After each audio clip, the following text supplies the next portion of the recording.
the laws of chemical combinations created ripples in the stagnant pool of chemistry. They enabled scientists to carry out various experiments that helped in forming strong foundations in chemistry. However, the laws still needed experimental evidences and proofs. Only then would they be accepted. It was around the first decade of the 19th century that a chemist and a physicist from England named John Dalton was successful in answering many questions. He proposed a theory which was then known as the Dalton's atomic theory. With this theory, many concepts regarding matter, composition of matter, atoms, and even combinations of atoms resulting in compounds were better understood. Okay, let's first take a very quick look at the 6 major postulates of his theory. First, he said that all matter is made up of very tiny particles called atoms. Secondly, he suggested that atoms are indivisible particles which cannot be created or destroyed in a chemical reaction. Third postulate was, atoms of a given element are identical in mass and chemical properties. Similarly, fourth postulate was that atoms of different elements have different masses and chemical properties. Fifth postulate stated that atoms combine in a ratio of small whole numbers to form compounds. And lastly, the relative number and kinds of atoms are constant in a given compound. I know I just rattled off the postulates. Don't worry, let us now understand each postulate one by one by taking the same example of elements A and B giving rise to compound C. The first point stated that all matter is made up of very tiny particles called atoms. It means that when we go on dividing matter into smaller and smaller sections, what we get at the end is atoms. So can we say that elements A and B are made up of atoms? Yes, in fact, compound C is also made up of atoms that have combined together. So the first postulate was very easy to understand. The second postulate was that atoms are indivisible particles which cannot be created or destroyed in a chemical reaction. Now, what do we mean by this? Yes, it means that atoms are like the fundamental units. Dividing them further is not possible.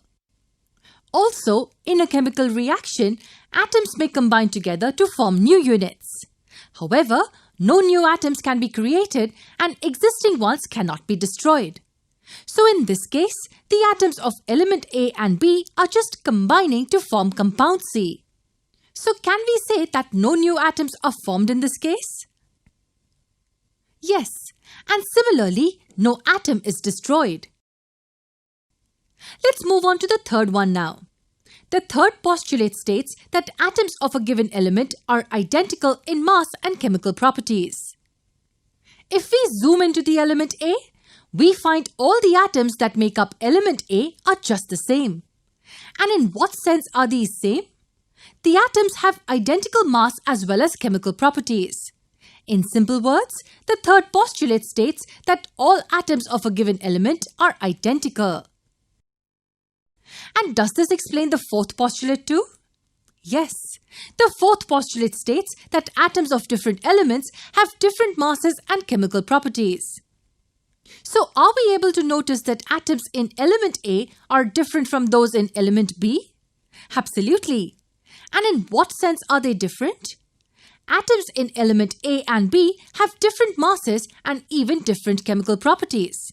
In simple words, it states that atoms of different elements are different. The fifth postulate states that atoms combine in a ratio of small whole numbers to form compounds.